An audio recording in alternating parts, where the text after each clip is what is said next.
سلامونه نیکې هیلې د توفیق څخه یوټیوب چینل ډیرو درنو لیدونکو په دې هیله چې روغ او جوړ اوسئ. ډیرو قدرمنو لیدونکو د هنري مرکو په لړ کې را سره د هیواد پیاوړی ممثل ښاغلی عبدالله صاحبزاده میلمه دی. صاحبزاده صاحب موږ لپاره ښکلی تمثیل او د ده په زړه پورې خاطرې دا چې په ژوند کې کومې خاطرې تېرې شوي د تمثیل په برخه کې او بېلابېلو برخو کې ورسره بحث لرو، نو ملتیا مو د خپرونې تر پایه وکړئ. صاحبزاده صاحب ستړي مه شئ، په خیر راغلی، ډېره مننه چې موږ ته م وخت راکړه.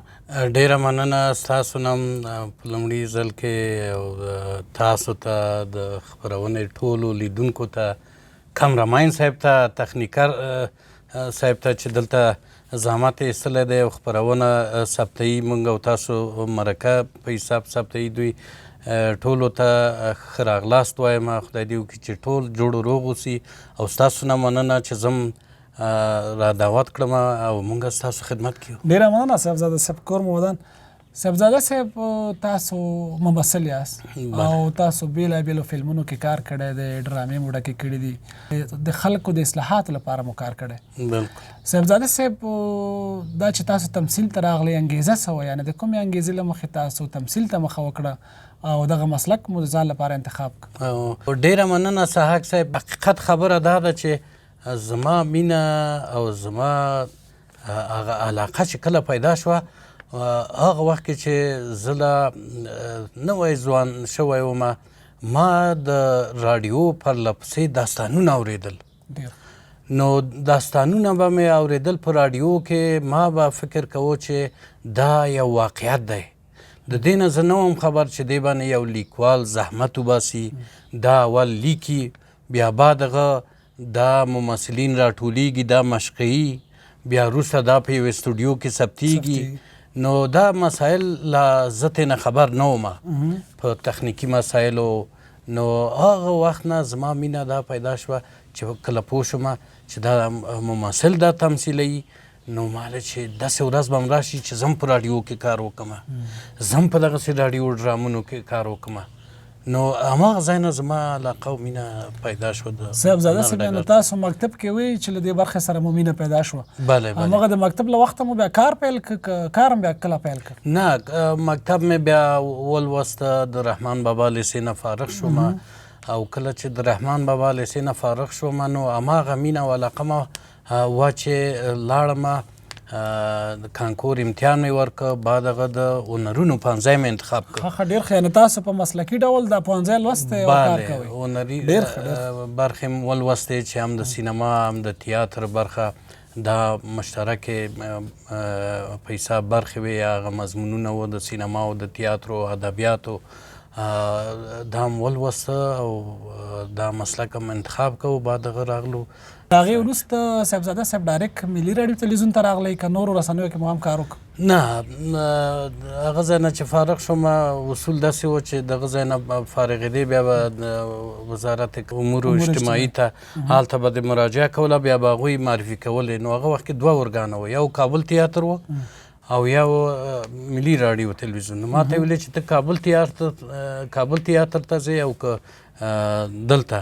نو ما ویلې چې زه دا ځای په دې ښه دی چې هم دلته راډیو ده او هم تلویزیون دی، دې ځای کني تیاتر سره مې سخته علاقه ده، خو ما دا ځای په دې انتخاب کړ چې دلته راډیو امکانات وو. بالکل. صاحبزاده صاحب له خپل مسلک راضي یاست؟ یعنې خوشحاله یې چې دا مسلک مې انتخاب کړی او تر اوسه پکې کار کوئ او هغه څه چې تاسو غوښتل چې د ټولنې د اصلاح لپاره کار وکړئ هغه ته رسېدلي یاست؟ بله، خوشبختانه دا په حساب مینه او هغه علاقه چې دی هنر سره لرم، د پخوا نه مې درلوده، اوس هم لرم، آګاهانه مې انتخاب کړی دی. البته هدف مې دا و چې د همدغې لارې نه خپلې ټولنې ته د خپلې ټولنې دغه نیمګړتیاوې او دغه ناخواله چې موږ پکې وینو دا د تمثیل په ژبه خلکو ته وړاندې کړو تر څو ټولنه اصلاح شي. اما بدبختانه دا چې لکه څنګه چې په نورو ملکونو کې د یو هنرمند د یو لیکوال قدر کیږي، دلته د مقاماتو د خوا نه په هیڅ دوره کې مشخصه یوه دوره نه یادوم، هر هغه دوره چې راغلې ده چې لکه هنر ته او د هنر برخې ته کار وشي نه دی شوی. ما هم خوشحاله په دې یو چې د عامو خلکو د خوا ته نه موږ تشویقیږو. عام خلک پوهیږي چې دغه ناخواله دوی رااخلي، دا لیکي، دوی بیا د تمثیل په ژبه یا راډیو کې او یا په تلویزیون کې بیرته موږ ته وړاندې کوي. نو موږ سخت تشویقي د موږ عامو خلکو تشویق دی چې موږ د اهمه خبره لږ ژوندي یو. بالکل. اوس به مو څومره فلمونو کې کار کړی وي، په څومره ډرامو کې، که په دې اړه زموږ اورېدونکو ته ووایي خوشحاله به. والله که رښتیا ووایم د راډیوي او تلویزیوني ډرامو حساب رانه ورک دی، یعنې زه ته زیاتو تمثیلي راډیوي او تلویزیوني ډرامو کې کار کړی دی. فلمونه هم نو لوړ سینمایي فلم چې و حشمت خان دې خدای وبخښي، هغه د افغانستان یو تکړه ممثل او ډایرکټر و چې په هند کې تحصیلات کړي وو، بیا هند کې اوسېده، بیا دلته راغی. نو د ایلو پسرلي په نامه یو فلم هغه دلته جوړ کړ چې اکثره کارکوونکي ځان سره د انډیا نه راوستلي وو او په دغه جګړو په دغه ناخوالو دا فلم څرخېده. نو دې کې زموږ د وطن ډېرو تکړه ممثلینو هم پکې کار وکړه او تمثیل یې وکړه، یعنې ممثلین ټول افغانان وو، زموږ خپل همکاران وو یو تعداد. نو ډېر ښکلی فلم و، هغه کې ما نقش لوبولی دی. نور تلویزیوني فلمونه همداسې لنډو وړو کې یو انیف انګام دی خدای وبخښي یو فلم یې جوړ کړه په نامه د یاغیانو، هغه کې ما ورسره کار وکړه. نور اکثره ولا داسې تمثیلي ټوټې خو زښته زیاتې دي. د میرویس خان په نامه تیاتر کې ما کار وکړ تقریبا د کرزي صاحب وخت کې، چې هغه هم د ننګرهار ولایت په ښکلي ځای کې چې هلته قصر شاهي ورته وایي، هلته په سرخ رود کې دغو برخو کې هغه تیاتر ثبت شو چې خوشبختانه د افغانستان د 28مې کلیزې په ویاړ هغه فلم یا هغه سریال مونږ جوړ کړو، هغه وخت کې نشر شو چې خلکو ډېر خوښ کړ. صاحبزاده صاحب ډېره زیاته مننه. زموږ لیدونکي او اورېدونکي به په دې تمه وي چې صاحبزاده صاحب لکه څنګه مو چې مخکې یادونه وکړله چې د هېواد پیاوړی ممثل دی، نو دوی به حتما په تمه وي چې له تاسو څخه یو ښکلی تمثیل واوري. ولې نه، خو ګرچې چې د تمثیل اصول همکارانو او تاسو ته او لیدونکو ته به هم شاید معلومه وي چې یو تمثیل چې سړی کوي خو باید آمادګي ورته ولري. آمادګي په هر صورت یو پارتنر ولري. پارتنر اوس بې پارتنره که کومه سکتګي کېږي صحنه کم په یاد وي ستاسو؟ مهرباني. راډیو کې ځینې مونږ برخې لرو، مثال ماشومانو سره کله کله مثال ډیالوګ وایو، نو وایو چې خوږو ماشومانو چې ونه کړئ ګیله زه به خلاصه کړم همدغه دریڅه. ډېر ښه. نور برخې د آصف جلالي د خدای وبخښي هغه سره په آریانا تلویزیون کې پخوا کلونو کې یوه خپرونه جوړه کړې وه چې هغه سره ما سره پارتنر و. نو هغه کې به م ورته ویلی چې یاره کاکا آصفه قربان دې شم، دا ته چې داسې ځان ته انډیا ته تلې نو دا زه دې ولې خبر نه کړم؟ هغه بیا راته وایي چې توتیشا در گور شوی خو گفتمت که خواه بودی خواه وی کاش که چه زه یک وای چه زم تا سره تلی وای. ډېره مننه، ډېره مننه صاحبزاده صاحب. خوشحاله اوسئ. کور مودن. صاحبزاده صاحب ډېر عمر تاسو د تمثیل او د هنر په برخه کې کار کړی، د چا لخوا نه مو د کومې ټولنې لخوا د کومې ادارې لخوا نه کوم ایوارډ، کوم انعام، کومه ډالۍ مو ترلاسه کړې د کوم فلم؟ نه، تقدیرنامې، سرټیفیکیټونه دا شیان اخیستیم دي او موږ تشویق شوي یو مختلفو دفترونو لخوا، د ځوانانو د ټولنې لخوا، همدغسې د ځینې مؤسسات و چې دلته مثال فرهنګي کارونو برخه کې به چې زموږ نه مثال یو نمایش وغوښته او هغه چې موږ به هلته پکې کار وکړو، نو موږ به تقدیر شوي یو. همداسې ما یو وخت کې ازادۍ راډیو سره په ډرامو کې هم یو کار کړی و، نو هغوی د خوا ته نه هم دغسې تقدیر شو په حساب کور ودان صاحبزاده صاحب ژوندي اوسئ.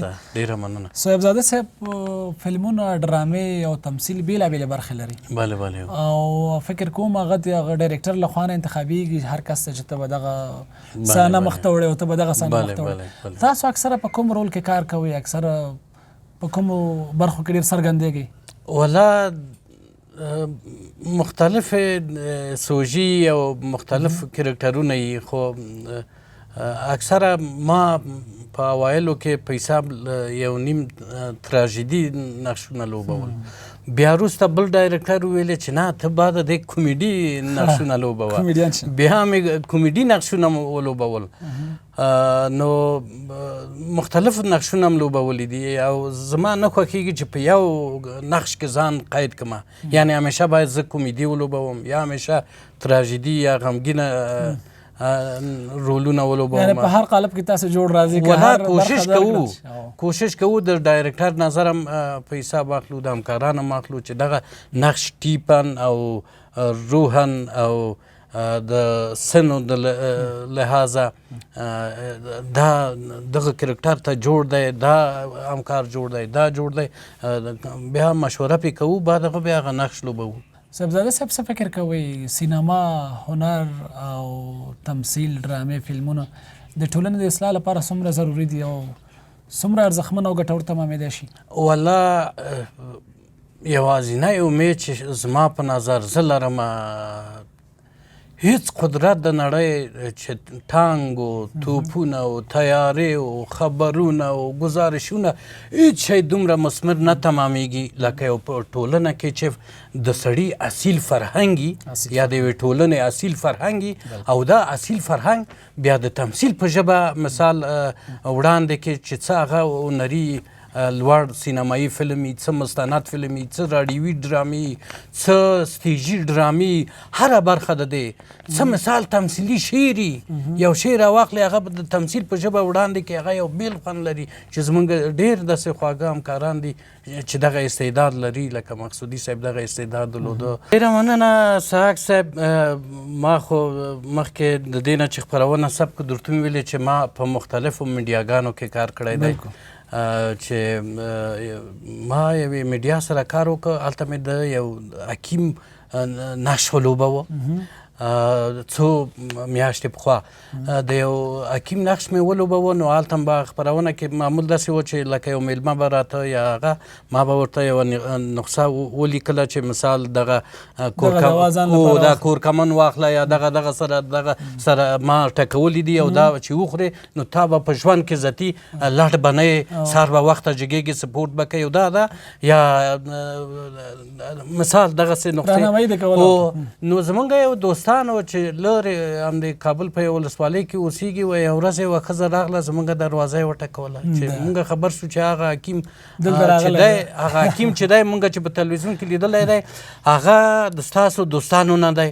نو ما خپل زوی په دومره ډاکټرانو وګرځوه د معدې تکلیف لري هېڅ هره دوا هم چې د دواخانې نه واخیسته ګټه یې ونه کړه که دغه حکیم صاحب ته ووایه چې دغه زما زوی ته یوه نسخه ولیکي نو دا به د ثواب کاري هغه خندلي دي چې دا ممثل دی دا حکیم نه دی وای نه هلته خو په رسما اعلانېږي چې دا خو وکیل صاحب فلان کوي بیا دغه ویلي چې نه هغه تمثیل دی هغه یو میلمه و نو دا ماته ډېره جالبه وه او همدغسې یاغیانو فلم کې چې ما د پخوا وختو کې د په حساب هغه کې محصل ومه ما کار کړی و انیف انګام سره خدای دې وبخي هغه هم یو تکړه ممثل و نو د مزان کې ماته د سقاو نقش راک کالي مې ډېر زاړه و هغه یو چرمي جمپر مې ما اغوستی و ګیره یې راته میکیاژ کړه سپینه هغه واقع خو توره وه ځوان و نو هغه یې راته سپینه کړه او په ډېر بد حالت رښتیا اوبه مې هم پکې واچولې نو دا د سړک نه چې را دې خوا را تېر شومه یو ماشوم راغی ما کوشش کوه چې ورته ووایم چې لرې شه هغه پوه نه شي چې وایي ای کاکا خیر است اینمی د سماوات که او بردی باز پشتش به ما هم یک مشکه او بیاری نو دا ما ته ډېره جالبه وه هغه په دې پوه نه و چې دا کمره لرې نصبه نو ما د یو سقاو نقش ولوبوه هلته نو دا هم جالبې خاطرې دي چې واقعا ډېرې جالبې صاحبزاده. ډېره مننه چې موږ سره مرکې ته ستاسو نه مننه